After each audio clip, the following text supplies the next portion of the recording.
계획 전환이 있겠습니다. 예, 37차 최고위원회의 시작합니다.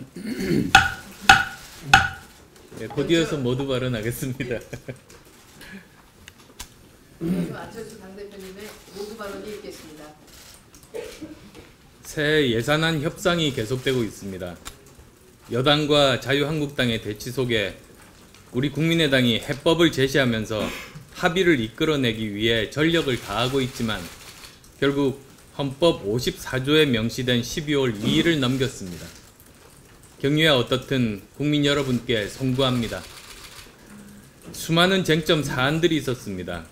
그 쟁점들 국민의당이 해법을 제시하고 양극단의 주장을 완충하고 조정하며 겨우겨우 한 걸음씩 전진해 왔습니다. 우리 원내대표와 정책위 의장님을 비롯한 의원 여러분 정말 고생 많이 하고 계십니다. 이제 남은 핵심 쟁점인 공무원 증원, 최저임금 예산 보전 문제에 대해서도 국민의당은 계속 새로운 해법을 제시하며 양당을 설득하고 있습니다. 더불어민주당과 자유한국당에도 간절히 요청드립니다. 독선적 입장 고수, 이념 잣대에 앞세운 주장, 이런 양당의 태도 때문에 예산 심의가 멍들고 있습니다. 특히 집권 여당은 책임감을 가지고 대안을 내놓는 협상에 나서라고 촉구합니다.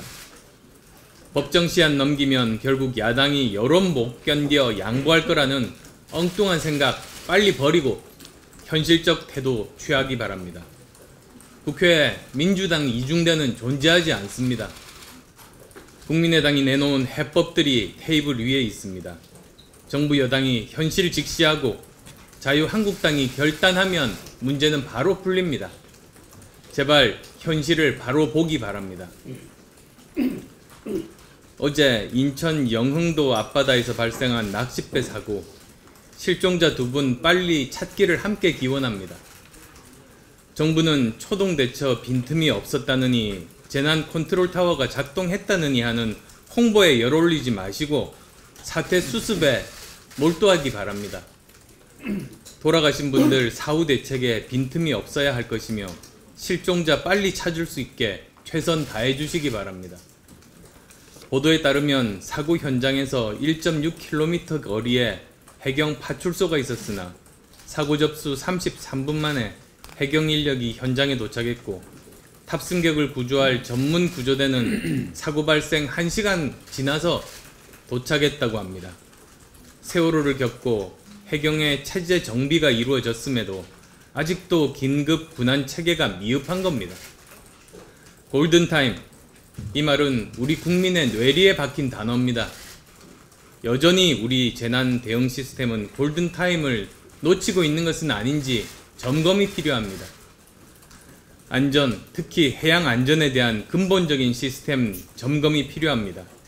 이번 사고의 원인을 규명하고 동시에 신속 대응 체계를 엄정하게 평가하고 혁신해야 합니다. 골든타임을 놓치지 않는 대응 체계로 만들어내야 합니다. 국민의당도 국회에서 최선의 노력 다하겠습니다. 다시 한번 고인들의 명복을 빕니다. 안철수 대표님께서도 말씀하셨지만 새 예산안의 법정 처리 시한을 지키지 못한 점에 대해서 송구스럽게 생각합니다. 그러나 국민 혈세로 공무원 증원을 시켜주는 예산, 국민 혈세로 영리를 목적으로 하는 사기업의 임금 보전을 해주는 것을 아무런 보완 장치 없이 통과시키는 것은 법정 처리 시한을 지키는 것보다 더 나쁜 일이라고 생각했기에 그렇게 처리 시한을 지키지 못했다는 말씀을 드립니다. 또 공무원 증원이라고 해서 저희 국민의당이 경찰, 현장 공무원 등 사회 안전을 위한 공무원의 필수 요원의 충원까지도 반대한 것이 아닙니다. 그런데 정부의 공무원 증원 계획 12,221명 중에서 소방 인력으로 분류되는 119 특수구조대 증원은 25명밖에 되지 않았습니다. 일자리 안정자금의 경우에도 현금을 직접 지원하는 방식이 아닌 EITC 적용 확대, 사회보험료 지원 연계 등 간접 지원 방식으로 전환해서 꼭 필요한 어려운 환경의 공무원들, 어려운 환경의 근로자들에게 지원해야 된다고 하는, 그래서 국민 세금의 누수를 막아야 된다고 하는 국민의당만의 이러한 주장들이 정부 여당에 의해서 받아들여지고는 있습니다만, 그러나 이것이 영구적으로 계속돼서는, 특히 직접 지원 방식이 영구적으로 계속되어서는 안 된다고 하는 것 때문에 아직까지 예산안 타결이 늦어지고 있다는 말씀을 드립니다. 지속 가능한 양질의 수많은 일자리는 세금으로 만들어지는 것이 아니라 기업이 만듭니다. 정부의 역할은 기업이 성장해서 기업 스스로 많은 일자리를 창출할 수 있도록 환경을 만들어주는 것입니다. 규제 프리존 법처럼 법과 제도만 잘 활용해도 신규 일자리가 17만 개나 늘어난다는 그런 계산도 있습니다. 지금 이대로라면 스티브 잡스나 빌 게이츠와 같은 인물이 한국에서는 영원히 나오지 못할 것입니다. 실제로 우리나라는 지난 2002년부터 16년 동안 새로운 100대 기업이 탄생되지 못하고 있습니다. 이 시대의 많은 청년들이 창의적 도전은 뒤로 한 채 공무원 시험을 위해서 공시촌으로만 몰려가게끔 정부가 부추기는 정책은 결코 바람직한 정책이 될 수 없습니다. 세계적인 투자가 짐 로저스 회장도 한국 청년들은 모두 공무원을 꿈꾸는데 이런 경우는 세계 어디에도 없다고 지적할 정도입니다. 지금 문재인 정부가 해야 할 일은 막대한 혈세를 들여가며 공무원 늘리기를 할 것이 아니라 국가 경쟁력을 키울 인프라를 마련하는 데 있다는 것을 다시 한번 강조합니다. 이상입니다. 한반도의 전쟁 위기에서 청와대와 송영무 국방부 장관이 벌이고 있는 난맥상은 우리에게 북한 미사일보다 더 큰 위협이 되고 있습니다. 송영무 장관은 여당 소속 이철희 의원이 NSC나 범정부 차원에서 해상봉쇄를 논의했는지 묻자 그렇다라고 거듭 확인을 한 바 있습니다. 그런데 청와대 비서실이 송 장관의 발언을 전면 부인했고 그것도 모자라서 송 장관의 착각이다, 개인적인 생각이다 라고 몰아붙였습니다. 해상봉쇄를 정부 차원에서 논의했는지 여부는 했거나 안 했거나 둘 중 하나이지 입장에 따라서 달라질 수 없는 사실입니다. 송영무 장관과 청와대 비서실 둘 중 하나는 거짓말을 하고 있는 것입니다. 청와대는 송 장관을 거짓말쟁이로 만들었습니다. 해군 참모총장 출신의 국방장관을 해상봉쇄도 모르는 문외한으로 만들어버렸습니다. 송영무 장관에 대해 야당은 무기 로비스트 의혹 등을 이유로 임명을 반대하며 인사청문 보고서를 채택하지 않았습니다. 그런데도 문재인 대통령이 일방적으로 임명을 강행했습니다. 문 대통령께서 말씀하신 인사청문회에서 반대가 많은 장관이 일을 잘한다라는 가설에 의하면 송 장관은 매우 일을 잘하고 있는 것입니다. 대통령이 이렇게 각별히 신뢰해서 임명한 장관을 비서들이 나서서 망신 주기를 해도 되는 것입니까? 정부 강요들이 해야 될 일을 청와대 비서실이 나서서 진두지휘하는 이 정부에게 위계 질서가 있는 것입니까? 국민들은 북한 미사일보다 정부의 난맥상을 더 두려워하고 있습니다. 문재인 대통령께서 나서지 않으면 안 됩니다. 이상입니다. 취임 100일에 즈음하여 어느새 우리 모두는 도둑이 되어가고 있었습니다. 도둑이야, 저놈 잡아라. 여기저기에 도둑이 날뛰고 있습니다. 호루라기는 불지 않겠습니다.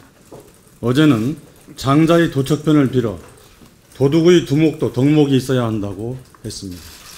오락가락하며 도둑질의 성사 여부를 모르면 두목의 자질이 없다고도 했습니다. 어쩌면 정치나 도둑질이나 권력을 뺏고 소유한다는 점에서는 공통점이 있다고 할 것입니다. 장자가 어떤 인물이었는지 조금 엿보았습니다. 장자는 유교학자, 즉 유가들이 가장 멀리 했고 깊이 했던 인물이었습니다. 그는 공자를 한낱 파렴치범으로 몰며 결국 공자의 위신을 최악의 바닥으로 끌어내려버린 인물이기도 했습니다. 물론 혹자들은 그런 공자가 장자의 덫에 걸렸다고 폄하하기까지 했습니다. 결론적으로 말하자면 그럴듯한 궤변으로 공자를 장자가 농락한 셈입니다. 장자가 어떤 논리로 공자를 덫에 걸었는지는 생략하겠습니다. 다만 장자의 논리 전개 방식은 주로 비유법으로 접근하면서 식자들로 하여금 판단하기 어려운 교묘한 상태를 만드는데 천재적인 재주가 있었다고 합니다. 김용일이란 학자의 정자정해에 장자는 우원을 교묘하게 사용하였고 특히 그가 핵심적으로 주장했던 소요유와 재물론을 먼저 읽은 이들은 10중 8구 그의 덫에 걸려들 수밖에 없었다고 합니다. 도척과 공자가 대면 중 도척이 공자의 칭찬을 듣고 화를 내면서 한 말이 있습니다. 남의 면전에서 칭찬하기를 좋아하는 자는 등 뒤에서 욕하기도 잘한다라고 말합니다. 한편으로는 공자를 가리켜 천하의 이론을 도맡아 후세 사람들을 가르친다고 나섰지만 헛된 말과 거짓 행동으로 천하의 임금 등을 미혹시켜 부귀를 얻으려고 한 것이라고 몰아붙였습니다. 도둑치고는 너보다도 더 큰 도둑이 없는데 세상 사람들은 어째서 너를 도구라, 도둑이라 부르지 않고 자신을 도척이라 부르는지 알 수가 없다고 했습니다. 기가 막힌 논리입니다.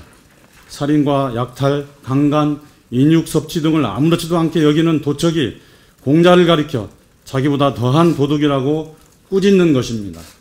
한마디로 장자는 도척 편에서 공자를 극악무도한 도적보다 훨씬 더 못한 한낱 속물로 매도해버렸습니다. 재미있는 현실이 우리 국민의당에서 지금 벌어지고 있습니다. 이것이 대한민국 우리 모두의 정치적 현재 모습이 아닌가 생각해 보았습니다. 도둑의 두목. 정치도 때론 도구일 텐데 도둑을 엿보게 해준 장자에게 감사할 따름입니다. 취임 100일에 즈음하여 정치 도둑이 되어가고 있는 우리의 참모습을 진심으로 고백하면서 당원 동지 여러분들에게 진심으로 부끄러운 용서를 빕니다. 늘 건강하시고 박지원과 함께 정동영과 함께 천정배와 함께 유성엽과 함께 이상동과 함께 그리고 안철수도 함께 끝까지 하나 되게 함께 해주십시오. 토끼를 쫓는 사람은 많지만 그 토끼를 잡는 사람은 단 한 사람뿐이다. 토끼를 잡는 자는 단 한 사람뿐이지만 만 사람이 없으면 그 한 사람도 토끼를 잡을 수가 없다는 후한서의 한 구절을 되새겨 봅니다. 이상입니다. 지난 목요일 우리 당의 초선 의원들이 기자회견을 통해 합당을 위한 어떠한 시도도 중단할 것과 정당 정책 협의체가 합당을 위한 매개가 될 수 없다는 점을 분명히 밝혔습니다. 합당은 매우 예외적이고 특별하고 비상한 조치입니다. 왜 합당을 반대하느냐는 물음은 마치 나랑 왜 결혼하지 않느냐는 물음과 같이 허황된 것입니다. 당내에 극심한 반발이 있을 뿐 아니라 우리 당 의원들의 대다수가 반대하고 있는데 12월 중순이다, 1월 중순이다, 설 전후다 시기를 거론하면서 합당을 추진하려는 것은 당을 분열시키고 깨는 행위일 뿐입니다. 합당을 주장하는 쪽은 지지율을 이야기하고 여론조사를 이야기합니다. 우선 국민정책연구원은 우리 당 예산의 거의 대부분을 차지하는 정부로부터 받는 국고보조금의 30%를 배타적으로 사용하는 매우 공적인 기구입니다. 이런 정책연구원이 왜 국정감사와 예산국회라는 가장 중차대한 정책의정 시기에 특정 정당과의 합당을 위한 여론조사를 계속 돌리면서 막대한 예산을 쓰고 있는지도 성찰하고 따져봐야 합니다. 우리가 명실공히 리딩 정당이 되기 위해서는 이런 구태의연한 과거 획기적인 당내 조직들의 문제부터 과감하게 고쳐나가야 할 것입니다. 또한 지지율을 높이기 위해서 혹은 3당과 4당이 합해서 2당이 되어야 한다는 것을 합당의 이유로 들고 있는데, 만약 지지율을 높이기 위해서 합당이 불가결하다면 더 큰 당과 합하는 것이 효율적인 선택일 것이며, 지금 국회는 교섭단체로만 따지면 국민의당을 포함한 3당 체제이고, 비교섭단체까지 따지면 4당 체제가 아니라 5당 체제, 아니 6당 체제일 수 있습니다. 정의당도 바른정당과 마찬가지로 영향력 있는 비교섭단체이며, 지지율에서는 우리 당을 앞서는 것으로도 나타나고 있습니다. 그렇다면 지지율을 높이고 2당이 되려면 바른정당, 정의당 등과 합당을 하든지 아니면 더 큰 정당과 합당을 해야 한다는 논리가 됩니다. 그저 선거에 유리한 전략을 짜는 선거공학이거나 중도 보수 대통합을 위한 큰 그림으로 비춰질 뿐인 상황에서, 더구나 지금 대선도 총선도 아니고 지방선거를 앞두고 각 지역의 다양한 상황 전개를 살펴보고 각 지역에 맞는 선거 전략을 짜야 마땅한데, 중앙당에서 특정 정당을 향해 일괄적인 선거 전략을 짜서 밀어붙이는 행태는 적절치 않습니다. 한간에 돌아다니는 합당 일정 시나리오가 터무니없는 일각에서의 축축일 뿐 국민의당의 공식 입장과는 아무런 상관이 없다는 점을 최고위원회에서 공식적으로 밝혀야 합니다. 그리고 우리 당은 막바지의 예상국회, 선거제도 개편과 개헌에 최선을 다하고 지방선거를 위한 체제를 신속히 갖추는 것만이 지방선거에서 국민의 기대를 다시 얻을 수 있는 지름길입니다. 언론의 관심사인 예산에 대해 집중해 언급을 추가로 하나 드리겠습니다. 우리나라 전 국민이 충격 속에서 우리나라 기재부와 IMF 간의 긴급 구제금융 제공 양해각서가 체결된 지 꼭 20년이 흘렀습니다. 그 당시 충격을 회상하는 것은 참 악몽 같은 일이지만, 당시 저승사자와의 모습 같았던 깡드시 총재가 지금 만일 한국 정부가 예산으로 기업의 임금 인상분 절반을 보전해 준다는 얘기를 들었다면 무슨 말을 했을까 한번 생각해 보게 됩니다. 지난 2달 예산안 협의 과정에서 정부와 여당이 취한 태도를 보면 간단히 말해서 법정 시한 넘기면 야당이 욕먹지 여당이 욕먹는 게 아니라 라는 태도로 야당에게 백기를 들 것을 요구한 거나 다름이 없었습니다. 사실 법정 시한 넘기면은 어떻게 언론을 홍보를 해서 자기들한테 유리한 국면을 펼칠까 하는 그런 구상을 한 시기였다고 생각이 들 정도였습니다. 늦었지만 정신을 차리기 바랍니다. 우선 우리 국민은 사안의 성격을 정확하게 꿰뚫어 보고 있습니다. 또 그런 얄팍한 홍보 공세에 서비스할 언론도 존재하지 않습니다. 한다고 해도 위축될 야당도 없습니다. 국회 선진화법으로 여야 합의 없이 예산안이 본회의에 자동 부의되고 통과하는 것은 여당이 과반 의석을 차지하고 있었기 때문입니다. 여당이 121석인 여소야대에서 예산안이 본회의로 넘어간 건 여당한테 기회가 아니라 위기인 겁니다. 예산안을 의결하게 하는 것은 합의와 충분한 의석이지 막연한 지지율이 아니라는 사실을 하루빨리 자각하기 바랍니다. 앞으로 사나흘 내로 합의안을 찾아서 가능한 정기국회 중에 예산안을 처리할 수 있기를 기대해 봅니다. 그리고 최고위원회의는 소문이나 언론 보도 가십에 응답하는 기구가 아니라고 저는 확신합니다. 이상입니다. 어제 한 언론에서 아동수당과 관련해서 국민의당이 한국당과 짜고 한편이 되어서 아동수당을 상위 10%를 배제를 했는데, 원래 국민의당은 0세에서 11세까지 주겠다고 하는 정당이 어떻게 이럴 수가 있느냐라고 국민의당을 파렴치한 정당인 것처럼 쓴 그런 기사를 보고 그 협상 과정을 좀 설명을 드리도록 하겠습니다. 우선 우리 당의 기본 이 복지와 관련한 우리 원칙은 더 필요한 사람에게, 더 필요한 곳에 더 많이 주자는 맞춤 복지입니다. 모든 사람에게 차별 없이 주는 보편 복지가 아니라 맞춤 복지가 저희 당의 기본 당의 입장이라는 전제를 먼저 말씀을 드립니다. 이 아동수당은 기초연금과 함께 협상을 했는데요.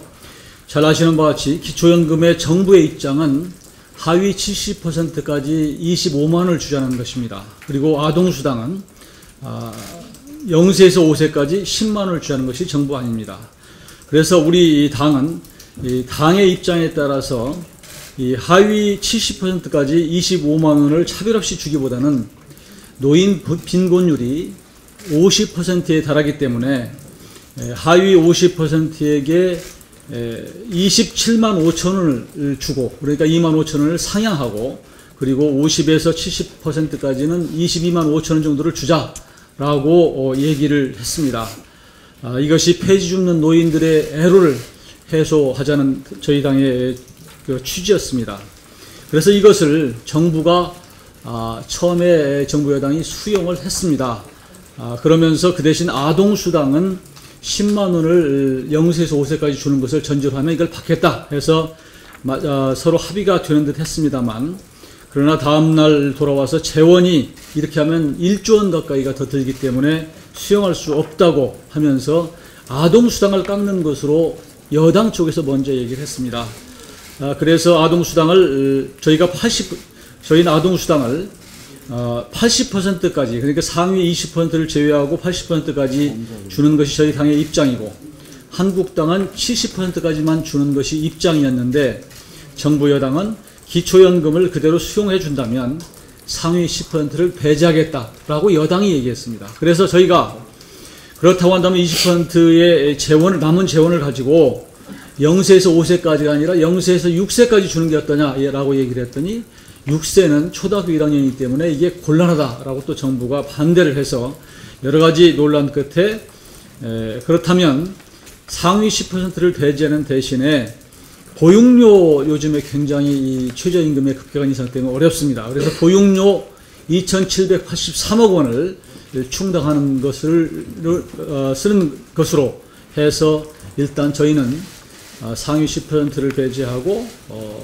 보육료로 전환하는 것을 전제해서 어느 정도 양해가 된 그런 상태라는 말씀을 드립니다. 결코 저희 당은 기초연금은 30만까지 주는 것이 저희 당의 입장이었고, 아동수당은 0세에서 11세까지 주는 것이 저희 당의 입장이지만, 그렇지만 이 정부 여당의 지금 그 한정된 재원, 우리 가지고 있는 한정된 재원 가지고는 그렇게 할 수 없기 때문에 최대한 정부가 짠 예산 틀 내에서 합리적으로 조정하고, 그리고 자유한국당과 민주당 사이에서 최대한 절충점을 이끌어내기 위해서 노력하고 있다는 말씀을 드립니다.